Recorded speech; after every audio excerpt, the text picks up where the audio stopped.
Merci de rester à notre compagnie pour la seconde partie de New World Forum. Nous parlons du coronavirus, le monde après la pandémie, avec le professeur Issa Hanam-Bachana. Il est historien, enseignant-chercheur, directeur de la recherche et de l'innovation à l'université de Lomé. Nous sommes aussi avec Dr Kunchan Siamgou, diplômé de Sciences Po, docteur en sciences de gestion et professeur Kodjobi Maoli Kuchoro, économiste vice-doyen de la faculté des sciences économiques et de gestion à l'université de Lomé. Je vous l'ai promis, je tiens toujours ma parole, professeur Bachana. Je vous redonne maintenant la parole. Vous étiez en train de nous dire que des initiatives sont prises ça et là pour rebondir en Afrique à la faveur de Covid-19 ou de la Covid-19. Notamment, vous étiez en train de nous parler de l'expérience de votre université. Donc, j'étais en train de dire ce que nous faisons et nous sommes en train de faire à l'université de Lomé, au-delà des conseils en termes d'aliments qu'il faut consommer pour renforcer le système immunitaire, parce que l'expérience a montré que c'est là où le virus attaque, pour nous permettre d'être beaucoup plus immunisés. Nous avons, comme le docteur Kodom l'a fait relativement à la téléconsultation, l'université, à travers ses différents laboratoires et notamment les incubateurs, nous avons ULab, nous avons Nunia Lab, avec lesquels nous avons travaillé pour mettre en place un certain nombre d'applications qui permettent de favoriser et de faciliter la vie des citoyens pendant cette crise sanitaire. Entre autres innovations que nous avons introduites, c'est celle qui consiste à fabriquer notamment ce que nous avons appelé le respirateur. Parce que les médecins ont montré que lorsque la crise devient sérieuse, le patient a besoin forcément d'un respirateur. Or, nous n'en avons pas suffisamment. Les Occidentaux aussi en cherchent. Et donc, nous avons, à travers Nunia Lab et les techniciens du CIC et de l'INSEE, nous avons pu mettre en place ce respirateur. Comme nous avons aussi, à travers les sciences de la technologie, mis en place un certain nombre de plateformes pour tracer les malades, mais également pour permettre aux citoyens de changer leurs produits au cas où ils venaient à en manquer. Nous avons aussi, et il faut le dire, avant la crise, personne n'avait pensé fabriquer des masques. On les utilisait dans nos centres de santé et c'est exclusivement des masques que nous importons. La crise nous a permis de comprendre que nous sommes en mesure de fabriquer ces masques-là et l'université de Lomé a mis à la disposition du public togolais des masques qui sont certifiés par les médecins et qui confirment que non seulement ces masques-là sont réutilisables, mais ils peuvent être utilisés par le corps médical. C'est la même chose également pour la solution hydroalcoolique que nous avons pu mettre en place. Mais surtout, il faut le dire, lorsque nous sommes arrivés, nous avons vu à la devanture de votre télévision un dispositif de lave-mains. Et hors micro, nous étions en train de parler, de dire c'est bien, mais ça aurait été beaucoup mieux si c'était un dispositif made in Togo. Et sur cette question-là, rien ne vous dit il y a une équipe de physiciens, il y a une équipe d'ingénieurs qui sont en train de travailler sur un prototype de lave-mains assez sophistiqué qui permettra à l'université de rendre, ou plutôt de répondre favorablement à ce que nous appelons le service à la communauté. Pour dire que par rapport à cette crise, oui, c'est dramatique du point de vue sanitaire, c'est difficile du point de vue économique, mais ça nous permet aussi, et c'est là où je rejoins le collègue Doyen, que ça peut être une opportunité à saisir vivement que cette dynamique puisse être maintenue même après la crise. Mais est-ce que le cadre politique permet l'éclosion de telles initiatives?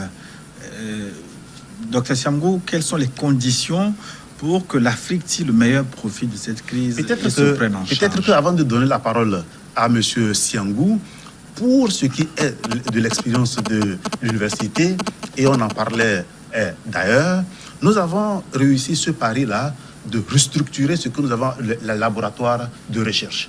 De sorte que un laboratoire de recherche ne soit pas simplement une équipe constituée d'une seule... Non, ça peut constituer exclusivement d'universitaires, mais d'une seule discipline. Nous avons voulu ces laboratoires sur un modèle pluridisciplinaire qui rassemble beaucoup de spécialistes de questions diverses, mais qu'on peut mettre en lien. Et je pense que c'est la condition qui puisse permettre, n'est-ce pas, au pouvoir public de se rendre compte qu'il y a du sérieux qui se fait et que l'accompagnement doit suivre. Et c'est d'ailleurs la raison pour laquelle, lorsque on reste exclusivement au niveau de l'université de Lomé, nous avons ce que nous appelons les centres d'excellence, qui sont une initiative de l'université de Lomé, mais avec l'accompagnement du gouvernement togolais, donc des politiques et bien entendu avec une part de financement de la Banque mondiale. Et l'État, même si il faut reconnaître que beaucoup d'efforts restent à faire, a commencé par se rendre compte qu'il faut véritablement investir dans la recherche. Et l'investissement de la recherche passe par la mise à disposition d'une sorte de technologie qui permette au laboratoire de fonctionner. Maintenant, est-ce que le politique pourra tout le temps accompagner? Il appartient, de mon point de vue, aux chercheurs que nous sommes de donner des gages de réussite pour que le politique puisse vous accompagner. Puisse nous accompagner, et nous avons véritablement besoin de cet accompagnement. Docteur Siangou. Oui, il est vrai que la formation reste en fait une condition première.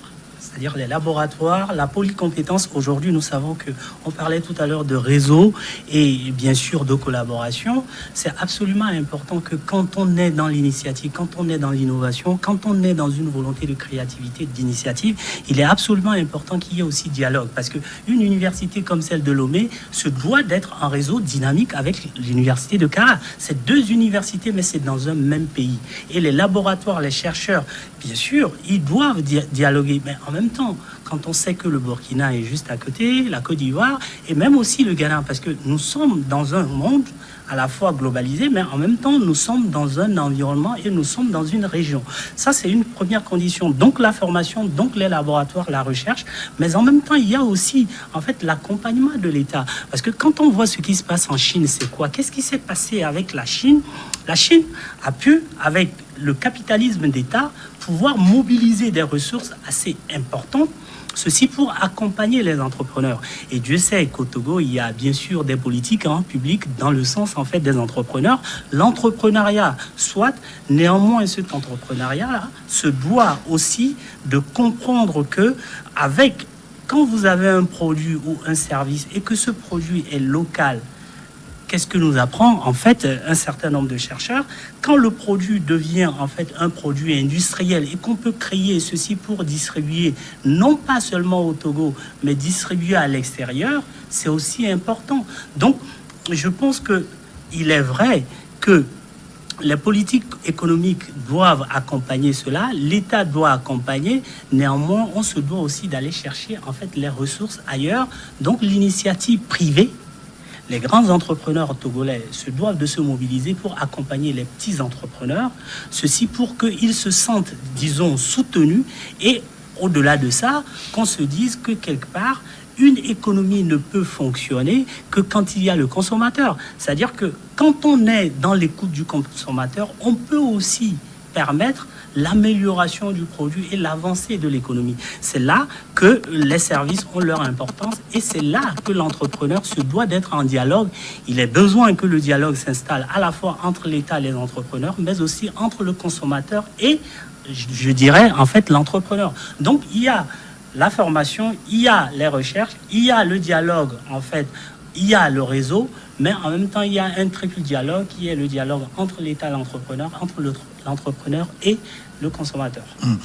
Et je rappelle maintenant que nous sommes prêts pour recueillir et traiter les questions des téléspectateurs les questions qui peuvent nous être adressées à travers nos réseaux sociaux, nos comptes WhatsApp, Facebook et Twitter. Vous pouvez nous écrire quelques questions. Les spécialistes au plateau vont vous répondre.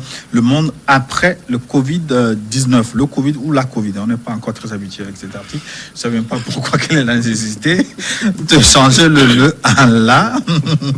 Docteur Goujouro, on l'a souvent dit, cette crise est un peu liée au processus de mondialisation. Alors, avec les frontières qui se sont refermées, les pays qui se replient les uns sur les autres, est-ce que ce sera la fin de la mondialisation après le Covid-19 ? À cette question, beaucoup d'économistes, pas des moindres, ont réagi pour dire que ça sonne le glas, la fin donc de cette mondialisation. Mais d'autres, par contre, pensent que, en fait, la mondialisation étant un processus, ce n'est pas un État. C'est un État, l'état actuel de l'économie mondiale que nous appelons la mondialisation. D'autres l'appellent plutôt la mondialisation contemporaine. Et donc cette mondialisation contemporaine n'est qu'une étape du processus de cette mondialisation. Et donc parler de la fin de la mondialisation, c'est qu'on assiste plutôt à la relocalisation des entreprises qui se sont délocalisées pendant un moment donné de l'histoire. Mais parler de cette relocalisation de ces entreprises, cela a un coût que l'économie mondiale ou les économies nationales ne peuvent pas supporter. Et donc, je pense que pour aller vers la relocalisation, je vais donner un petit exemple, c'est que le stylo là que vous avez et qui s'achète peut-être à 100 francs, vous allez vers la relocalisation, ça risque de vous coûter 200 francs, 300 francs. Parce qu'avec la mondialisation, l'une des caractéristiques de la mondialisation, c'est les entreprises multinationales qui développent leur stratégie de production sur le plan mondial, en exploitant les avantages comparatifs de par le monde. Et donc, si vous vous repliez sur vous-même, vous ne disposez plus de ces avantages comparatifs-là, et donc la production de ces biens risque de vous revenir très cher. Je vais vous donner un seul exemple. Si vous êtes en mesure de mieux réparer votre voiture que votre mécanicien, dans certaines circonstances, il vaut mieux remettre votre voiture au mécanicien pour réparer et vous occuper de vos activités parce que vous en gagnez plus. Pour vous l'expliquer un tout petit peu, si moi je travaille par exemple par jour, par heure et que je gagne 10 000 francs et que je dois travailler 8 heures par jour, ce qui me fait 80 000 par jour, et que mon mécanicien qui doit réparer la voiture, que je répare mieux que lui, doit aussi prendre 8 heures de temps, alors que ça me coûte que 2 000 en le laissant réparer, vous voyez que je fais déjà une grande économie. Et donc, on ne peut pas aujourd'hui se replier sur soi-même pour dire on cherche une certaine autonomie à travers la relocalisation. Certes, ça peut se faire, mais dans certains, on peut par exemple dire pour certains produits, pour des raisons de souveraineté nationale, pour des raisons de sécurité nationale, certains pays peuvent dire non, pour tel produit ou tel secteur d'activité, ça va être totalement replié sur nos pays et pour les produire dans nos pays. Mais dire qu'on serait autosuffisant sur tous les plans et donc sortir de la mondialisation pour se replier sur soi-même, ça aura des coûts que à long terme, il serait difficile pour nous de supporter. Oui, professeur Goujouro, le prix, moi, ça ne me fait pas peur personnellement. Hein. Le stylo, je suis prêt à l'acheter à 200 francs si, par exemple, il est produit par la société Bachana et Fils. Je sais que l'argent reste entre nous. Ça sert à quoi d'acheter le stylo à 100 francs et que les bénéfices sont exportés à court terme, dans d'autres pays? À court terme, vous pouvez avoir ce comportement. À long terme, voyez l'économie que vous pouvez réaliser et dégager ce surplus-là pour répondre à d'autres biens, pour améliorer votre niveau de vie. Et donc, d'un point de vue nationaliste, ça peut se faire. Théoriquement, en sciences économiques, il y a cette théorie-là qui dit qu'il faut protéger les entreprises nationales. Il faut les protéger de sorte que ces entreprises, à un moment donné, puissent acquérir l'expérience de produits avec qualité et à moindre coût, avant l'ouverture à l'international, ce qui permet donc de mieux concurrencer l'international.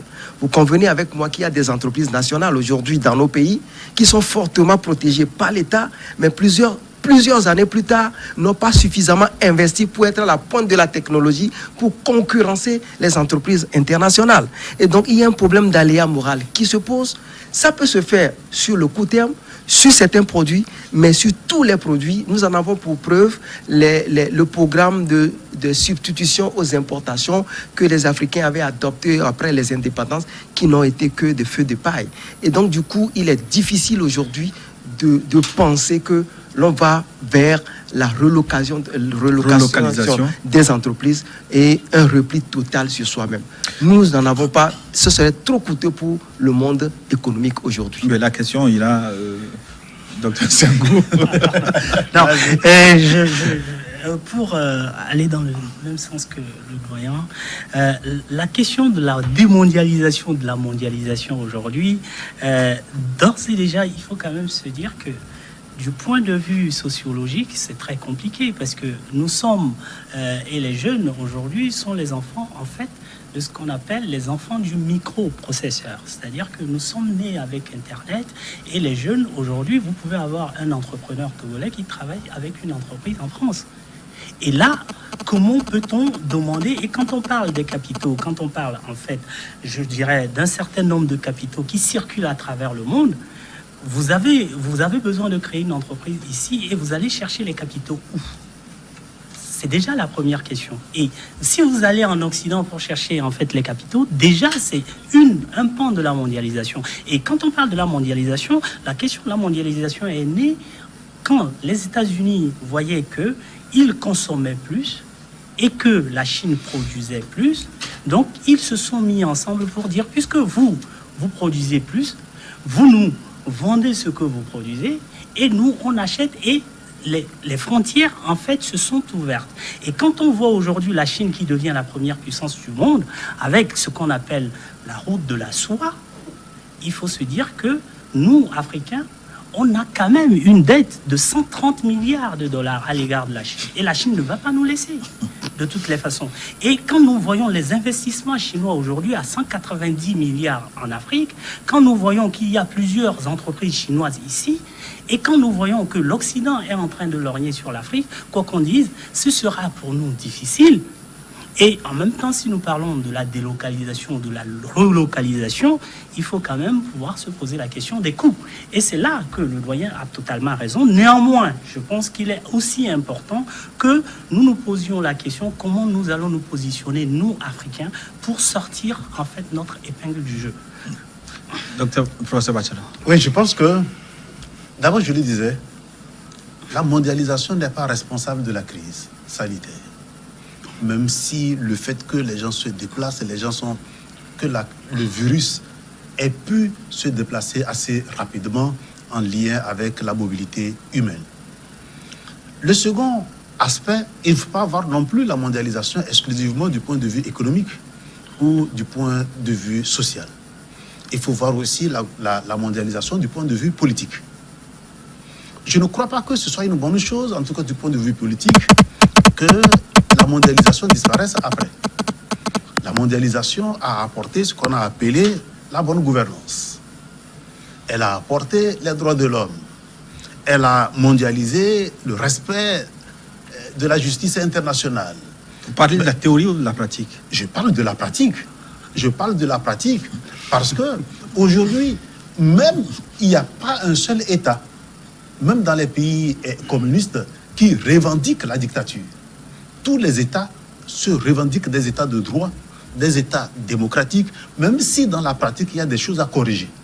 Et vous vous rendez compte que les pays qui ne suivent pas le rythme ou qui traînent les pas sont rappelés à l'ordre par les institutions internationales. Cela relève également de la mondialisation. Mais il y a de plus en plus de pays qui arrivent à se soustraire de cette communauté internationale. Le Burundi, par exemple, qui a renvoyé rien que la semaine dernière le représentant de l'OMS. C'est pas un bon exemple. Il y a en RDC Joseph Kabila qui a envoyé tout le monde balader, qui a fait ce qu'il a voulu.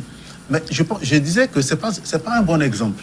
Je crois que mais les mauvais exemples se multiplient. Si on peut les appeler mauvais exemples. Les mauvais exemples se multiplient, il faut les décourager. Il faut les décourager. Le cas burundais, le cas congolais, comme vous le dites, ne sont pas des cas qu'il faut expérimenter. Par contre, on peut analyser le lien que le Rwanda a pu réaliser entre les dispositifs internes et l'ouverture à l'international. Je disais, mais vous le savez très bien, aujourd'hui, lorsque vous mettez quelqu'un en prison, notamment un journaliste, le monde est là pour crier. Vous serez derrière les verrous sans que personne n'en parle. Oui, mais est-ce que cette mondialisation n'écrase pas les petits pays Du coup, cette mondialisation impose ça et là, les dirigeants, les systèmes politiques et comment il faut fonctionner. C'est pour ça que nous disons que cette mondialisation-là, non seulement elle n'est pas responsable de la crise, même si nous sommes parfaitement d'accord qu'il faut la réfléchir, l'adapter aux conditions. En tout cas, du point de vue politique, pour ce qui est de l'Afrique, nous sommes de ceux-là qui pensons que la démocratie telle qu'elle a été expérimentée en Afrique devrait tenir compte des réalités internes, les respects des droits de l'homme, le droit de la femme, le droit de l'enfant, etc., devraient tenir compte des réalités locales. Donc, il vaut mieux penser à une sorte d'adaptation, à une sorte d'internalisation de la mondialisation, en tout cas du point de vue économique, même non, du point de vue politique, même du point de vue économique, ils l'ont démontré à suffisance. Il est extrêmement difficile aujourd'hui de vivre comme si on est dans des frontières fermées, encore que même aujourd'hui, lorsqu'on dit qu'elles sont fermées, vous le savez très bien, les frontières sont ouvertes pour les marchandises, parce que, on le sait très bien, nous ne pouvons pas vivre sans cette circulation des biens. Oui. Et dans cet apprentissage... Si vous permettez, peut-être je vais compléter dans un sens, parce que l'une des caractéristiques de la mondialisation, c'est que tous les États ont renoncé à une partie de leur pouvoir qu'ils ont relégué à des instances internationales comme la CEDEAO, l'OMS, l'Union européenne, etc. Et donc vous devez comprendre que on peut déjà sentir une reformulation de ces instances-là qui, en fait, n'auront plus cette puissance qu'elles avaient avant. Et donc, par exemple, l'OMS, avec des critiques qui commencent déjà par arriver, certainement qu'il y aura donc des restructurations au niveau de ces instances internationales-là. Donc, c'est toujours la mondialisation qui évolue, mais avec des changements dans ces structurations. On va commencer par répondre aux questions des téléspectateurs. On va prendre, pour commencer, l'interrogation du 92 48 85. 92 48 85, qu'est-ce qu'il nous dit? Alors, avec le Covid-19, on crie partout solidarité. Ne peut-on pas dire qu'après la pandémie, le socialisme sera le bienvenu comme modèle sociétal mondial? Du socialisme à revendre. Et ça dépend de ce que l'auteur appelle socialisme. Parce que nous avons aujourd'hui des partis socialistes, mais qui n'ont rien à voir avec le socialisme, en tout cas idéologique, tel qu'il a été conçu par Karl Marx et autres, qui finalement s'est transformé en communisme. S'il parle de beaucoup plus de solidarité, une gouvernance beaucoup plus sociale, oui, on est d'accord qu'avec cette crise, et on le voit très bien, il n'y a pas un seul gouvernement au monde aujourd'hui qui ne fait pas une place belle aux mesures sociales. Si c'est dans ce sens, il a parfaitement raison. Docteur Siango? Oui, effectivement, là, ce que notre auditeur veut dire, c'est que la solidarité, en principe, doit primer, doit commander, doit être le principe, je dirais, qui permette que les hommes, d'une façon ou d'une autre, puissent vivre dans un monde en danger. Bien sûr, la démocratie en elle-même, de par ses mécanismes, permet cela. Néanmoins, ce qui est constaté aujourd'hui et ce que nous observons, c'est que les Occidentaux qui sont aujourd'hui en difficulté et qui parviennent difficilement à en sortir, c'est que c'est les pays, en quelque sorte, où la démocratie est, je dirais, semble dominer. Maintenant, l'idée, simplement, c'est de permettre que chacun puisse être solidaire, puisse permettre que, en fait, quand on a un danger dans un pays, qu'un autre pays puisse venir au secours. Néanmoins, le socialisme, dans son idéologie même et dans sa pratique, je pense que la démocratie libérale, aujourd'hui, met en place des mécanismes qui permettent que les peuples soient solidaires les uns les autres. Une question, oui. On va vous adresser une autre question. 92 43 48. 92 43 48. Alors, après le Covid-19, l'Afrique ne peut se relancer que si et seulement si elle rompt avec les vieilles habitudes de l'improvisation pour laisser place à la prospective financer toujours les recherches. Oui, nous tous, nous savons que la crise actuelle est une opportunité pour l'Afrique et il faut la saisir. Et ne peuvent saisir ces opportunités que ceux qui ont, les pays qui ont déjà mis en place tout ce qu'il y a comme dispositif pour saisir ces opportunités. Et donc, moi, je dis toujours qu'au-delà de tout ce qu'ils citent comme laboratoire, couper le lien avec l'Occident et autres, moi, je pense que la base fondamentale de tout ça, c'est notre éducation, c'est notre formation. Et la formation est le nœud central qu'on doit revoir.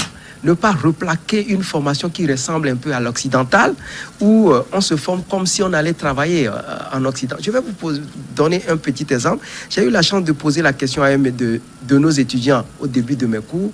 À la fin de votre diplôme, qu'est-ce que vous allez faire? Plus de 50% m'ont dit, je vais chercher visa, je vais en Europe. Rares sont ceux qui pensent que je vais retravailler chez moi pour remobiliser, pour développer chez moi. Vous voyez déjà que la mentalité est telle qu'ils sont utiles. Ils se disent, je ne suis utile que pour aller servir l'Occident. Et notre mentalité... Est-ce que c'est cela la réalité, ou bien ils sont dans un milieu auquel ils ne s'identifient plus? Bien, notre mentalité a été à un moment donné suffisamment conditionnée à ne penser que ça. Et que tout ce qui est même produit localement chez nous, on considère ça comme étant très mauvais. Et c'est ce qui vient de l'Occident qui est bon. On va même jusqu'au monde, je ne sais pas, métaphysique, et dire tout ce qui est africain est satanique, tout ce qui est angélique est plutôt occidental. Et donc cette mentalité-là doit changer avec l'éducation. Si nous conservons ces mentalités, avec toutes les volontés possibles que nous allons avoir, on risque de ne jamais décoller. 91-62-16, 91-62-16, qu'est-ce qu'il nous dit?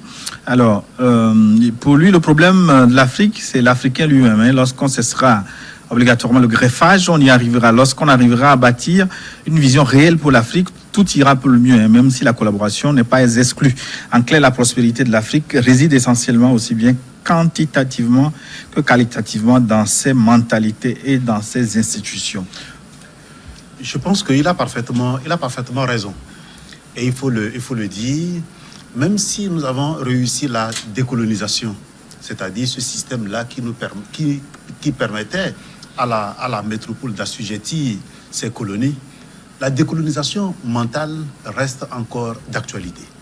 D'autant plus qu'il le disait encore, et c'est une réalité de fait, ce qui est produit ailleurs, et notamment en Occident, semble être, enfin, dans l'imaginaire des Africains, est bien meilleur par rapport à ce qui est produit en Afrique. Mais sur le plan de ce comportement social, je pense qu'il ne faut pas être non plus trop pessimiste. Dans la mesure où, lorsque vous regardez en termes de migration et de retour des migrants, la décennie 1990 et l'effervescence politique que l'Afrique a connue a permis à un certain nombre d'intellectuels africains de la diaspora de rentrer chez eux. Parce qu'ils estimaient que le moment était venu pour contribuer au développement de l'Afrique. Mais en réalité, ils ont été déçus par les politiques qui ont été mises en place, par le peu de considération qui a été... le peu de considération à leur égard et les difficultés finalement économiques, sociales, politiques que l'Afrique a connues, d'où on va le voir par rapport à ce processus de migration qu'à partir des années 2010, que les Africains cherchent plutôt à retourner en Europe, alors que pendant un certain temps, beaucoup d'intellectuels africains cherchaient à revenir en Afrique. Pour dire quoi? C'est cette mondialisation politique du point de vue de la gouvernance qu'il faut constamment continuer par améliorer si l'Afrique veut être au rendez-vous du développement. Oui, moi je pense que nous avons connu la colonisation et ça reste et ça demeure dans nos têtes. Néanmoins, il faut quand même qu'on se dise, nous sommes africains, mais en même temps on est occidental, on est de tout, de partout. Parce qu'aujourd'hui, quoi qu'on dise, la majorité en fait de ceux qui sont aujourd'hui des cadres, des élites, ils viennent de l'Occident, ils ont été formés en Occident. Et ce métissage-là, moi je pense que ce qu'il nous faut avoir en tête, c'est non pas de couper le cordon ombilical, mais c'est de se chercher en fait un modèle. Et quel serait en fait notre modèle à nous? Et on parlait tout à l'heure de processus. C'est dans ce processus-là, mais c'est dans cette capacité à nous-mêmes de nous affirmer et d'accepter que nous sommes africains, que nous avons en fait des racines et que de ces racines-là, nous pouvons tirer le meilleur de nous-mêmes, ce qui nous permettra de pouvoir avoir à la fois un modèle social, économique, qui nous permette d'avancer.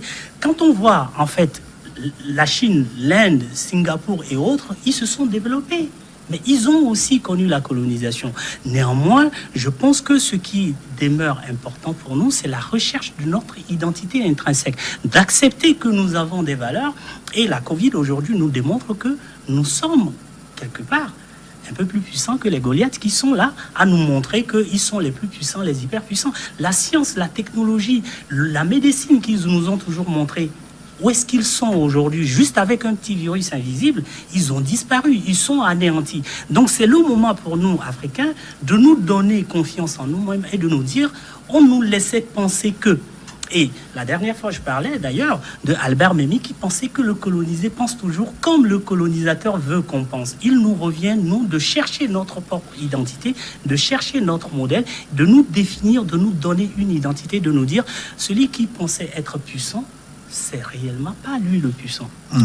L'autre, M. Césaire dirait l'heure de nous-mêmes assoler. Cette crise, elle a surpris tout le monde, tous les secteurs, notamment le secteur des assurances aussi. Alors, nous avons rencontré José Kwasi Simenou, qui est le directeur général de Protexis Assurance, pour lui demander en quoi cette pandémie a affecté le secteur des assurances et comment il pourra rebondir après la crise. Ça, c'est vous, ça. Je suis pas dans l'assurance.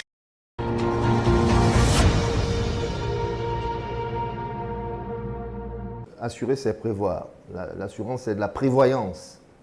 Et à ce titre, prévoir, ça veut dire qu'on ait anticipé des risques auxquels un homme se sent exposé et se dit, ben, écoutez, je vais pouvoir confier, n'est-ce pas, de l'argent à une compagnie d'assurance de manière à ce que, lorsque le moment arrive où je suis exposé, que cette compagnie-là puisse m'indemniser. Donc, en termes de prévoyance, je crois qu'il faut analyser les choses dans deux directions. La prévoyance, d'abord, de l'assuré, parce que quand on dit la prévoyance, c'est d'abord l'assuré qui prévient, parce que il sait qu'il est, il est preneur d'assurance, il sait qu'il est exposé à un risque. Donc, ensuite, la deuxième personne, c'est l'assureur. L'assureur prévient, il prévoit quoi? Il prévoit que lorsque le risque va se réaliser, qu'il, n'est-ce pas, serait au secours de l'assuré. Mais dans l'un ou l'autre cas, pour répondre sérieusement à votre question, personne n'a vu venir ce Covid-19, même si on est prévoyant. Tout au plus, pourrait-on dire que l'assureur, quelque part, l'aurait prévu, puisque l'assureur a inclut généralement dans ses contrats d'assurance l'exclusion de la pandémie. C'est une prévoyance. Mais la seule nuance, c'est que même si on prévoit, on ne connaît pas exactement la date de la réalisation du risque.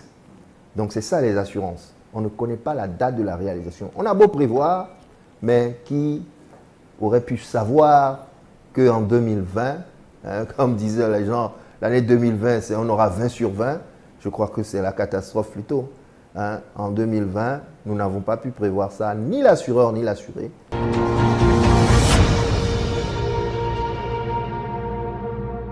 De toute façon, les assureurs déjà se sont organisés plus ou moins, puisque dans toutes les entreprises d'assurance, que ce soit les assureurs eux-mêmes, que ce soit les courtiers d'assurance, il y a des mesures barrières qui sont extrêmement respectées.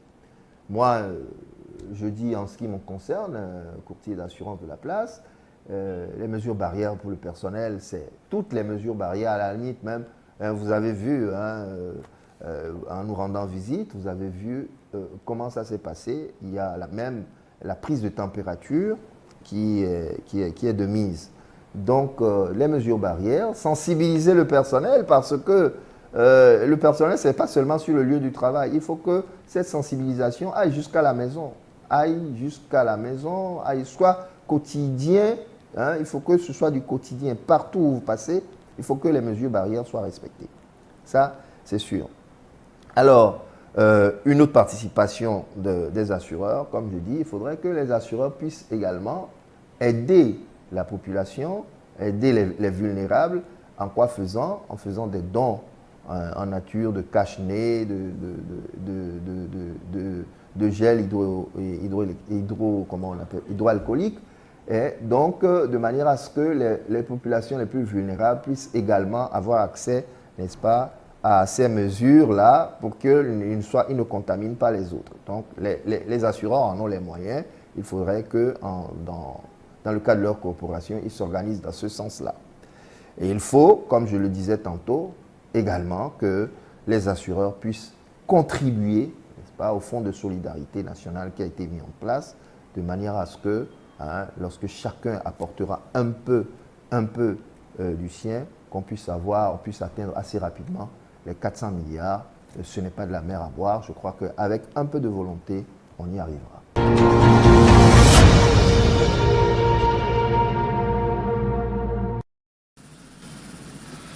Retour au plateau donc, avec les questions des téléspectateurs. Nous allons répondre au 91 26 30.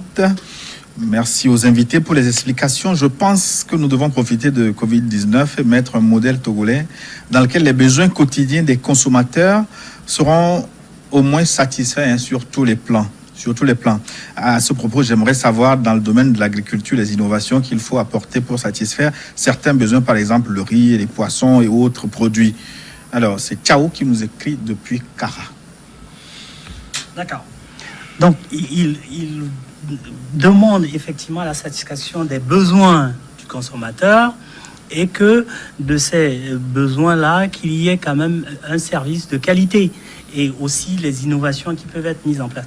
C'est vrai qu'au niveau de l'agriculture, il y a quand même un certain nombre de choses qui sont mises en place et il y a beaucoup d'innovations. Le MIFA déjà reste un dispositif qui permet de mettre en place en fait un réseau, un certain nombre d'acteurs et ça permet que celui-là qui cultive par exemple le riz ait un preneur et que de ce preneur-là, il puisse lui aussi pouvoir en fait peut-être transformer et qu'en transformant, il puisse vendre.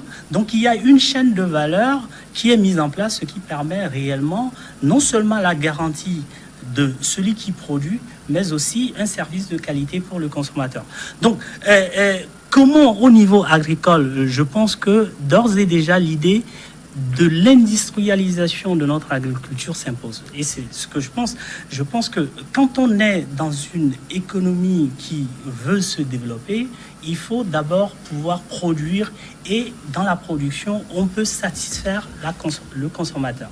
Donc, si on produit, il faut se poser la question de qu'est-ce que veut le consommateur et pouvoir, en ce moment-là, en étant en dialogue, en étant en discussion avec le consommateur, pouvoir savoir concrètement ce qu'il veut.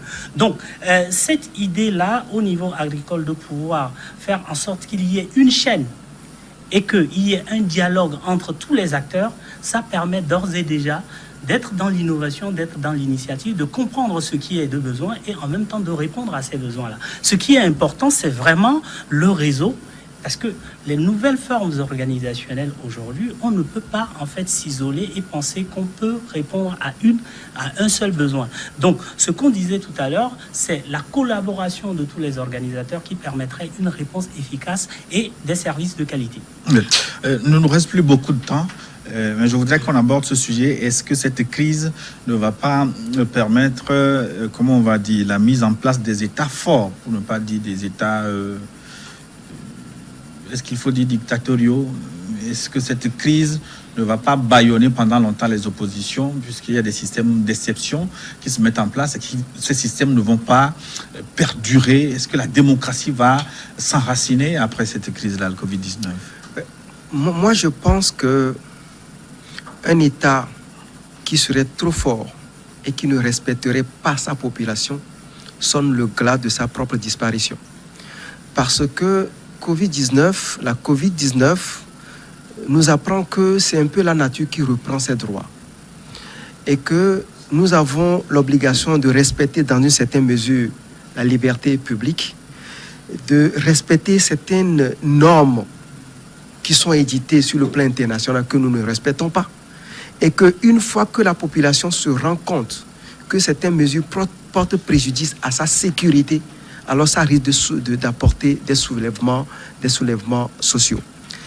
Par exemple, actuellement avec cette pandémie, toute politique ou tout État doit penser que avoir dans une petite salle un effectif de 200 élèves, 300 élèves ne peut plus être possible. Donc c'est un peu la nature qui l'exige maintenant. Et donc un État qui ne voit pas, qui ne respecte pas certaines conditions et qui donne une certaine liberté à la population déjà qui se bat pour survivre parce qu'il n'y a pas de barrière qui puisse empêcher un peuple qui se bat pour survivre. Et ça ne peut entraîner qu'un soulèvement social. Mais est-ce que nos États ont les moyens de faire face à ce défi? Professeur Batiana, est-ce que cette crise ne risque pas d'induire une instabilité politique en Afrique? Mais je pense que le risque est réel. Il est effectivement réel au regard des difficultés structurelles du continent africain. Et à ces difficultés structurelles viennent s'ajouter les difficultés conjoncturelles.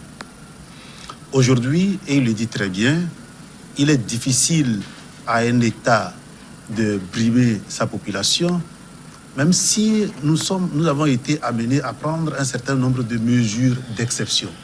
On parle de l'état d'urgence, on parle de la limitation de manifestations, mais il faut le dire, la mondialisation politique, j'insiste là-dessus, est passée par là.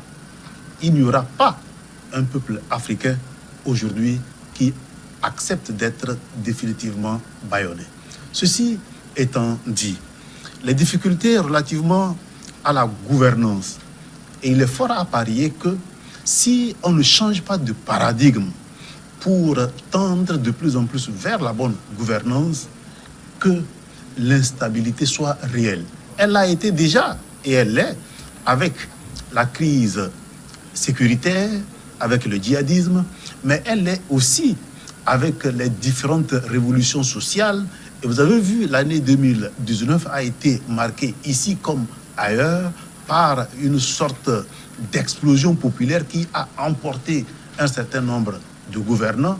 Et je pense que tous ces éléments-là, mis ensemble, doivent amener à réfléchir sur une sorte d'adaptation, mais en même temps en internant les politiques et en faisant de sorte que ce soit les populations elles-mêmes qui soient bénéficiaires plutôt que les dirigeants.